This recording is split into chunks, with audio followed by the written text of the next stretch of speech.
नरेंद्र मोदी सरकार के तीसरी बार शपथ ग्रहण लेने के बाद अब भाजपा के नए अध्यक्ष की चर्चा शुरू हो गई है। अध्यक्ष कौन बनेगा, इसकी अटकलें तेज हो गई हैं। 2019 लोकसभा चुनाव के बाद जगत प्रकाश नड्डा जनवरी 2020 में बीजेपी के राष्ट्रीय अध्यक्ष बने थे। नड्डा का बतौर बीजेपी अध्यक्ष कार्यकाल जनवरी 2023 में खत्म हो गया है। हालांकि लोकसभा चुनाव को देखते हुए उनके कार्यकाल को जून 2024 तक बढ़ा दिया गया था। चुनाव बाद नड्डा को नरेंद्र मोदी सरकार की कैबिनेट में जगह दी गई है। माना जा रहा है कि बीजेपी के एक व्यक्ति एक पद की नीति के तहत पार्टी जल्द ही अपना नया अध्यक्ष तय करेगी। हाल ही में आरएसएस प्रमुख मोहन भागवत के बयानों के बाद माना जा रहा है कि अध्यक्ष पद के चुनाव में अब संघ की ही चलेगी। नड्डा के बाद पहले तो अध्यक्ष पद के लिए मध्य प्रदेश के पूर्व सीएम शिवराज सिंह चौहान, केंद्रीय मंत्री भूपेंद्र यादव और हरियाणा के पूर्व सीएम मनोहर लाल खट्टर के नाम भी चर्चा में थे, मगर इन तीनों को मंत्रिमंडल में शामिल किए जाने के बाद अब इनकी चर्चाओं पर विराम लग गया है। अब भाजपा अध्यक्ष पद की दौड़ में पार्टी महासचिव विनोद तावड़े, बीएल संतोष, अनुराग ठाकुर, के लक्ष्मण, ओम माथुर, सुनील बंसल के अलावा स्मृति ईरानी के नाम भी आगे चल रहे हैं। महाराष्ट्र सरकार में मंत्री रह चुके तावरे को बीएल संतोष के बाद सबसे ज्यादा प्रभावशाली महासचिव माना जाता है। उनके पास 2 दशक का संगठन का अनुभव भी है। वह बचपन से ही संघ से जुड़े हुए हैं। अखिल भारतीय विद्यार्थी परिषद से अपनी राजनीति की शुरुआत करने वाले तावरे के नाम पर इसलिए भी मुहर लग सकती है क्योंकि इसी साल महाराष्ट्र, हरियाणा और झारखंड में विधानसभा चुनाव होने हैं।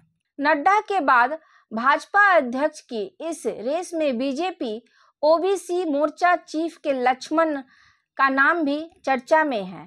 तेलंगाना से आने वाले लक्ष्मण बेहद कर्मठ जुझारू जाने जाते हैं। दक्षिण के राज्यों में आंध्र प्रदेश के बाद तेलंगाना पर बीजेपी सबसे ज्यादा ध्यान दे रही है।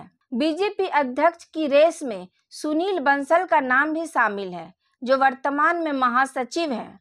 अमित शाह के चहेते बंसल पश्चिम बंगाल, तेलंगाना और उड़ीसा जैसे 3 राज्यों के इंचार्ज भी हैं। उन्हीं की अगुवाई में बीजेपी ने उड़ीसा में शानदार प्रदर्शन किया और नवीन पटनायक सरकार को चारों खाने चित कर दिया।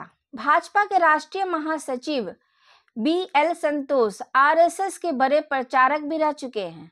बीएल संतोष को बीजेपी में यह पद तब मिला जब 13 वर्षों से यह पद संभाल रहे रामलाल की विदाई हुई।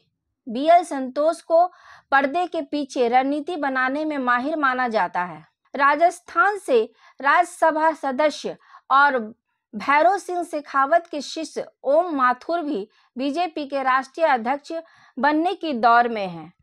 पीएम मोदी के चहेते माथुर को चेहरे पर मुस्कुराहट के साथ अपनी बात कहने के लिए जाना जाता है।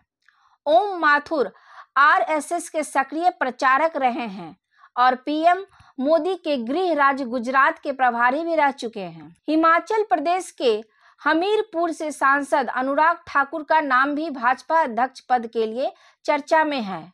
हमीरपुर लोकसभा सीट से 5 बार के सांसद अनुराग ठाकुर को इस बार मोदी मंत्रिमंडल में जगह नहीं दी गई है। इससे भी उनको पार्टी का राष्ट्रीय अध्यक्ष बनाए जाने की चर्चाओं ने जोर पकड़ा।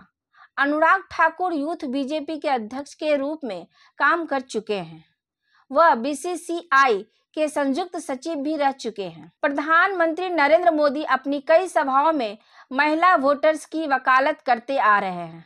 उन्होंने अपनी लगातार 3 बार की जीत में महिलाओं की भूमिका भी मानी है।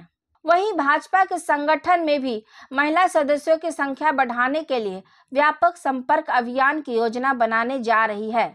वैसे भी महिला आरक्षण अधिनियम लागू हो गया तो लोकसभा और राज्य विधानसभाओं में महिलाओं के लिए 33% सीटें आरक्षित होगी। इस बार अध्यक्ष पद के लिए स्मृति ईरानी के नाम की भी चर्चा है। अमेठी की पूर्व सांसद रही स्मृति को इस बार कैबिनेट में जगह नहीं मिली है। ऐसे में भाजपा अध्यक्ष के लिए उनका नाम भी आगे चल रहा है।